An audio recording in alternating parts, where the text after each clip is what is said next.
Kalau istilahnya anak sekarang itu what doesn't kill you make you stronger gitu aja gitu ya. Apa-apa yang terjadi dalam hidup kamu dan ternyata itu sempat membuat kamu down tapi kamu bisa bangkit lagi gitu, otomatis itu hal yang mendewasakan kamu.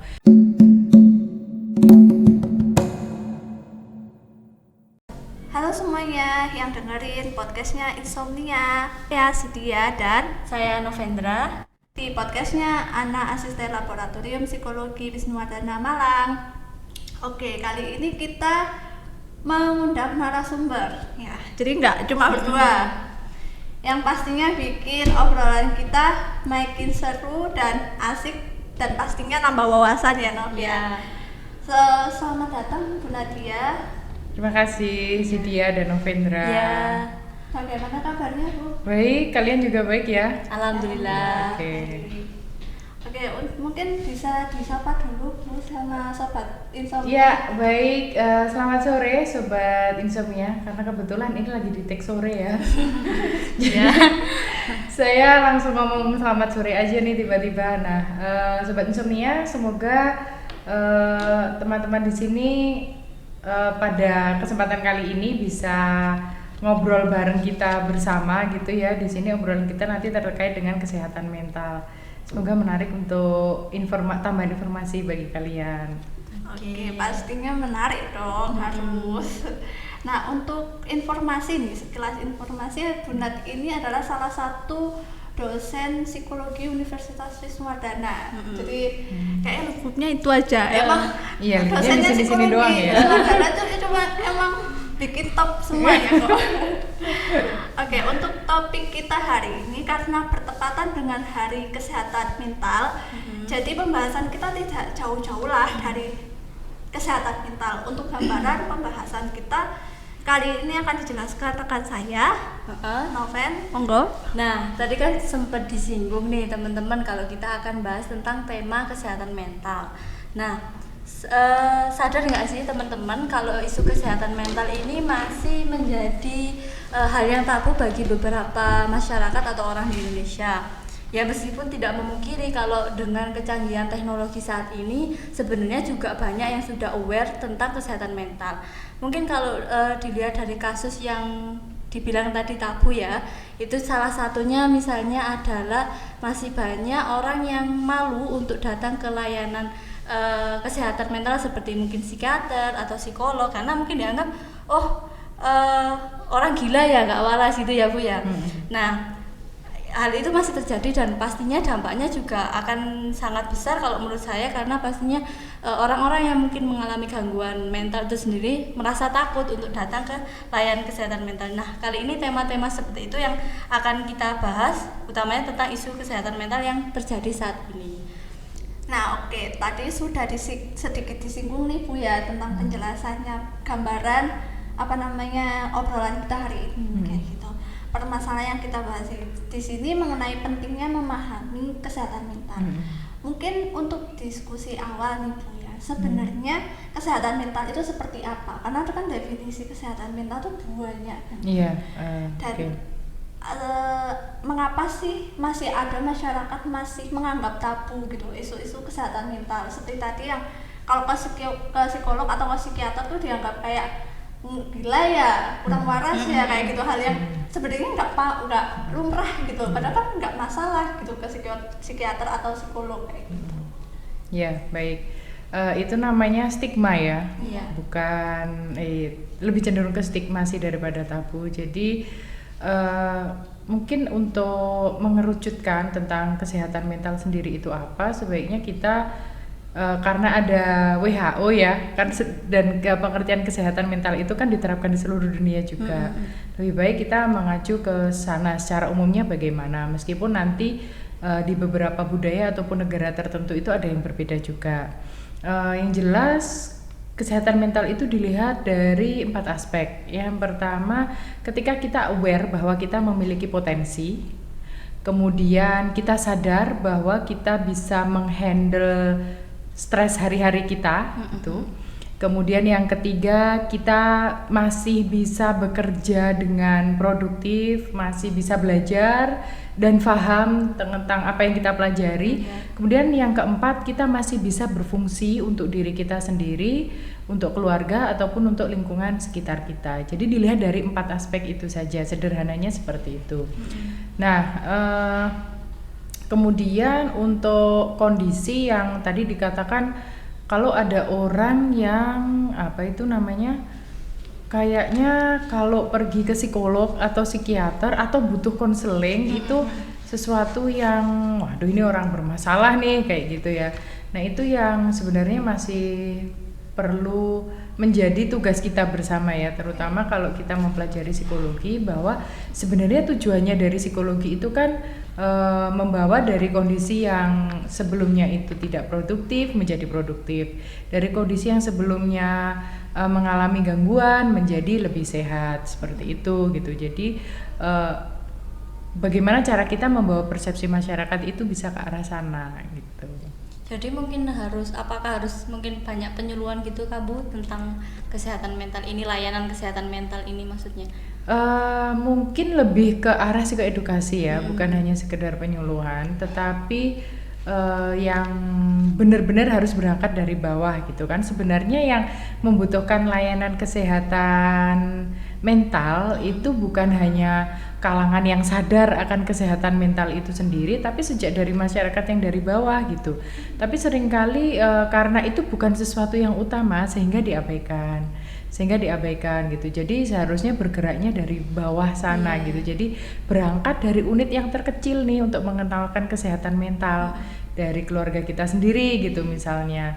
Mungkin kalau orang-orang tua zaman dulu kan mereka lebih cenderung otoriter. Nah, orang tua zaman sekarang biasanya lebih aware akan kondisi emosi anaknya, kenapa kamu marah dan seterusnya, itu masih lebih lumayan lah gitu ya. Meskipun sebenarnya ternyata masalah psikologisnya anak zaman gitu, milenial seperti kita ini juga luar biasa, lebih kompleks lagi kan gitu.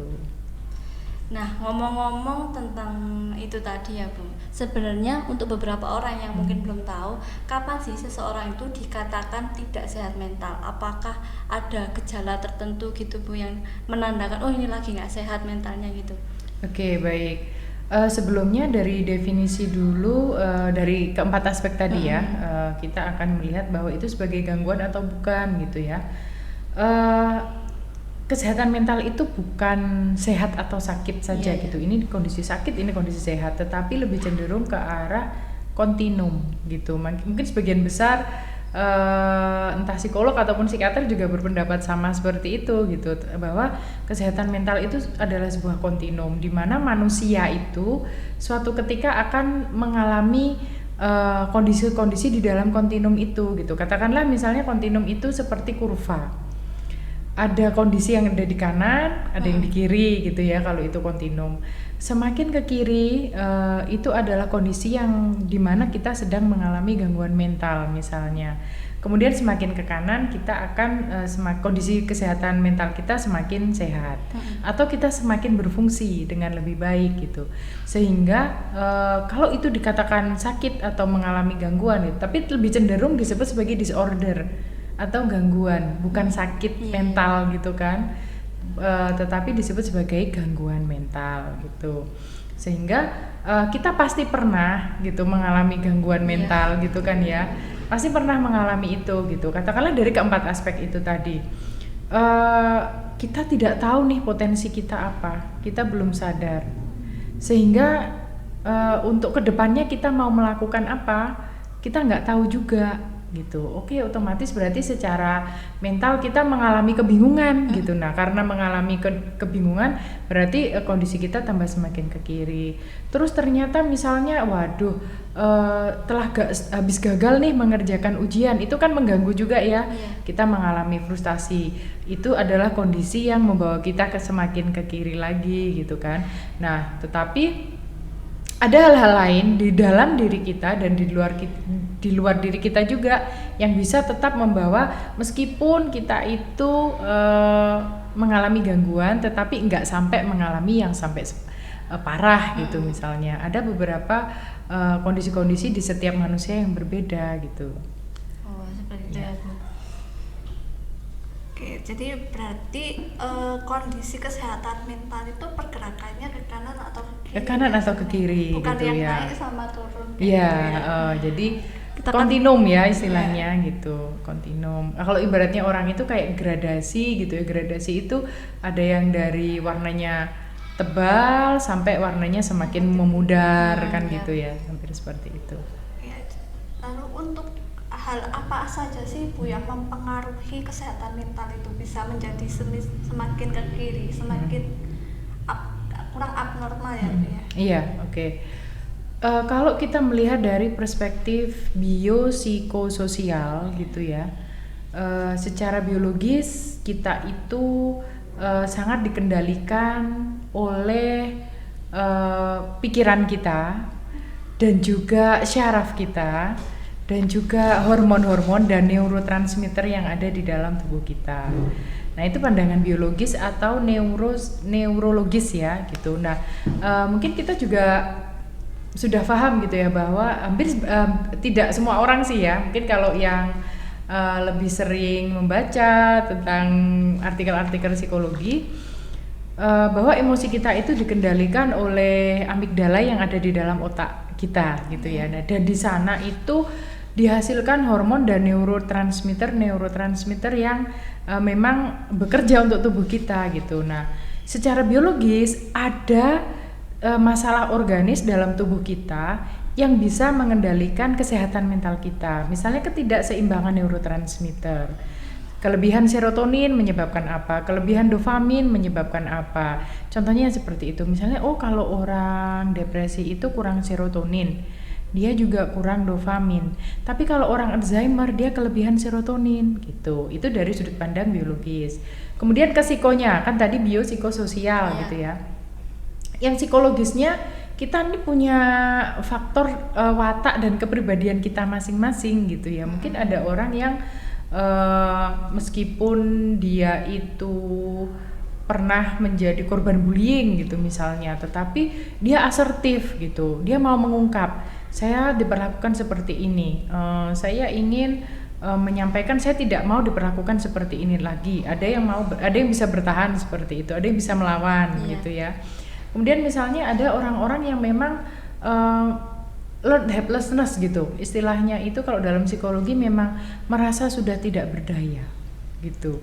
Jadi itu watak gitu, jadi dibantu juga susah, dia sendiri sudah nggak mau berusaha, atau mungkin negative thinking, terus nanti pasti akhirnya begini gitu. Ada yang bisa optimis gitu. Nah, itu kondisi psikologis kita. Kemudian ada masalah sosial. Bagaimana sebenarnya lingkungan kita itu untuk mempengaruhi kesehatan kita gitu kan? Apakah pola asuh kita dari kecil itu mendukung kita sehat secara mental gitu ya, orang tua kita menjadi role model yang tepat, kemudian teman-teman kita sehat apa enggak, guru-gurunya ketika di sekolah dan mendidik kita itu menunjukkan sikap-sikap yang bisa memupuk kesehatan mental kita atau tidak gitu. Kemudian pernahkah kita mengalami situasi atau pengalaman yang traumatis dari lingkungan sosial gitu. Nah, itu kan sangat mempengaruhi kesehatan kita. Jadi kalau dilihat dari perspektif biopsikososial gitu kan, itu sudah menyeluruh ya. Ada 3 hal itu tadi, baik secara fisik, psikologis dan sosial sangat mempengaruhi kesehatan mental kita. Berarti pengaruhnya luas sekali ya Bu, maksudnya nggak hanya sekedar psikisnya aja, biologis ikut, sosial juga ikut. Betul, gitu. Seperti itu. Oke, untuk kan tadi banyak ya, untuk bagian mungkin ini masuk ke usia. Ya, usia. Kira-kira ada pengaruhnya nggak Bu kira-kira sama usia dan kesehatan mental? Oke, ya kadang-kadang begini. Ada beberapa, kalau kita melihat secara individual differences gitu ya, ada orang-orang yang katakanlah dia di usianya masih lebih muda, tetapi dia bisa berpikir dengan bijak gitu. Atau mungkin dia tidak mengambil keputusan dengan serta-merta tanpa pertimbangan yang matang gitu. Ada juga orang yang sudah berusia, mungkin usianya sudah 40 tahun lebih gitu, atau mungkin hampir menuju lansia tetapi kok kondisi emosinya sangat tidak stabil ya gitu. Mungkin kita akan menemui orang-orang yang seperti ini juga. Nah, kalau misalnya kita tarik lagi ke belakang, kenapa kesehatan mental manusia itu tidak terpengaruh usia gitu ya? Meskipun sebenarnya itu bisa terpengaruh usia, tetapi tidak serta-merta usia yang menentukan. Jadi usia mungkin hanya salah satu faktor aja. Karena kan harapannya setiap orang itu semakin tua semakin bijaksana kan gitu. Nah, ini ada sebuah penelitian juga nih dari sebuah jurnal tentang jurnal psikologi kepribadian ya. Di situ disebutkan bahwa orang-orang Asia itu sebagian besar sejak muda itu dituntut untuk menjadi lebih bijaksana dan dewasa daripada orang-orang di Amerika gitu. Itu yang dibandingkan dalam penelitian tersebut adalah negara Amerika dan Jepang gitu. Nah, orang di negara contohnya di Amerika kedewasaannya itu masih minim kalau sebelum usianya 40 tahun ke atas. Jadi masih di bawah garis rata-rata. Tetapi semakin meningkat usianya, semakin meningkat pula juga gitu. Sementara orang yang Jepang tadi sejak masa muda, mereka sudah dituntut untuk dewasa gitu kan, untuk dewasa itu tadi kalau kita ngomongin masalah maturity, ternyata sampai di usia tua segitu-gitu doang gitu. Naiknya cuma dikit gitu. Jadi pada akhirnya kedewasaan itu bisa dipengaruhi oleh usia, tetapi itu hanya salah satu faktor saja gitu.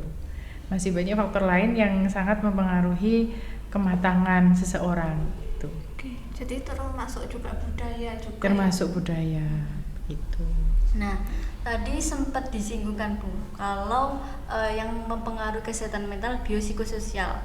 Ada sosial juga, yaitu lingkungan, termasuk orang tua. Nah, kalau misalnya ada kasus nih, kita sebagai kebanyakan mungkin ya di Indonesia atau di berbagai negara ada beberapa kasus seperti ini, kita sebagai anak itu sudah paham tentang kesehatan mental, kalau harus dijaga seperti itu, dirawat dengan baik. Kemudian kita mendapat lingkungan, misalnya dalam hal ini keluarga, orang tua yang kurang memahami gitu, kayak halah kamu itu stres, kurang ibadah aja, kurang sholat kayak gitu, kurang bersyukur, kurang bersyukur kayak gitu. Akhirnya bukannya kita malah bersemangat, malah jatuhnya lebih down lagi kesehatan mental kita. Lah, untuk menghadapi lingkungan seperti itu gimana sih Bu? Gitu. Oke, ya baik. Berarti kan itu seperti edukasi lagi gitu ya. Seringkali memang untuk usia-usia tertentu gitu. Biasanya orang tua itu seperti ini, dulu aku dididik seperti ini, bisa menjadi seperti ini, maka anakku juga akan aku didik seperti itu gitu. Jadi itu akan menjadi seperti sebuah lingkaran gitu. Padahal anak-anak zaman sekarang itu bukan anak yang sama dengan generasi orang tua kita gitu ya. Sudah anaknya zaman itu. Sudah ya, kalau itu tadi ada plot, ada generasi baby boomer, ada generasi milenial, ada generasi alpha dan yang seterusnya. Nah, mengajak bicara orang tua ini seperti sebuah bagaimana cara kita melakukan pendekatan. Kan seperti itu ya. Yang penting bagaimana cara kita untuk menyampaikan saya sedang butuh didukung apa gitu. Kalau perasaanmu memang tidak enak, jelaskan karena apa dan yang seterusnya. Itu orang tua yang seringkali sebelumnya mereka tidak pernah atau mungkin tidak pernah dan tidak menyadari bahwa itu sesuatu yang perlu loh gitu. Akhirnya yang keluar itu biasanya judgement seperti itu. Apalagi misalnya kalau di lingkungan kita sehari-hari gitu ya, ya kamu sih kurang ibadah, kamu sih kurang bersyukur, udah dikasih ini kasih itu masih tetap aja mengeluh seperti itu gitu. Akhirnya ya generasi seperti kita itu kan dianggap sebagai generasi yang instan. Akhirnya suka mengeluh gitu. Kita juga memang ya kita harus menyadari itu juga gitu, bahwa secara mental orang tua kita itu gemblengannya lebih keras gitu daripada sekarang yang memang semuanya sudah tersedia. Teknologinya lebih canggih dan sebagainya, semuanya lebih mudah. Generasi mereka lebih keras lagi pada waktu itu. Informasi tidak secepat sekarang seperti itu. Sehingga barangkali kita nonton podcast bersama gitu, misalnya ini lagi ngomongin tentang kesehatan mental, gini loh ma, gini loh bapak, gini loh ibu atau dan sebagainya, itu perlu gitu. Jadi komunikasi dalam keluarga itu sangat menentukan kesehatan mental juga kan, gitu. Jadi kalau kalian dekat sama orang tua kalian juga, kalian akan lebih sejahtera secara psikologis gitu, daripada kalau kalian suka menyembunyikan perasaan kalian gitu, nggak bisa terus terang, itu kan menyiksa juga gitu. Sangat menyiksa. Iya, nggak bisa.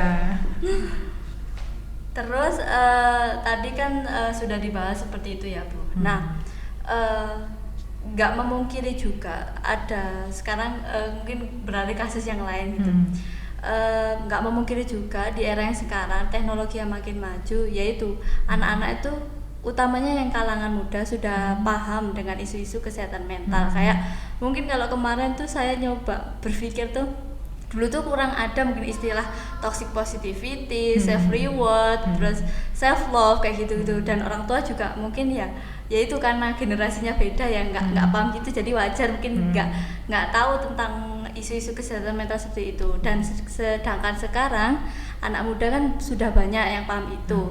Nah, tapi saya melihat justru ada fenomena baru dengan adanya aware sama kesehatan mental ini. Jadi kok banyak yang kayak self diagnose gitu ya Bu. Jadi kayak yaitu dengan pingin tahu kesehatan mentalnya, mempelajari penyakit-penyakit gangguan mental, bipolar gitu. Sampai akhirnya tuh ada ya sempet lihat di sosmed langsung menjudge, oh pantesan aku kalau siang tuh bisa seneng banget, nanti malam sedih, kayaknya aku bipolar deh kayak gitu, aku depresi deh gitu.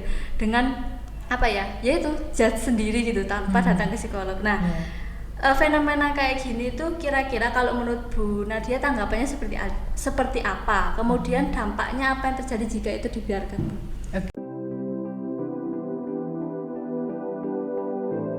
Gitu. Nah, kalau dalam psikologi sendiri sebenarnya ada sebuah manual yang digunakan untuk menentukan seseorang itu masuk ke gangguan mental atau tidak gitu.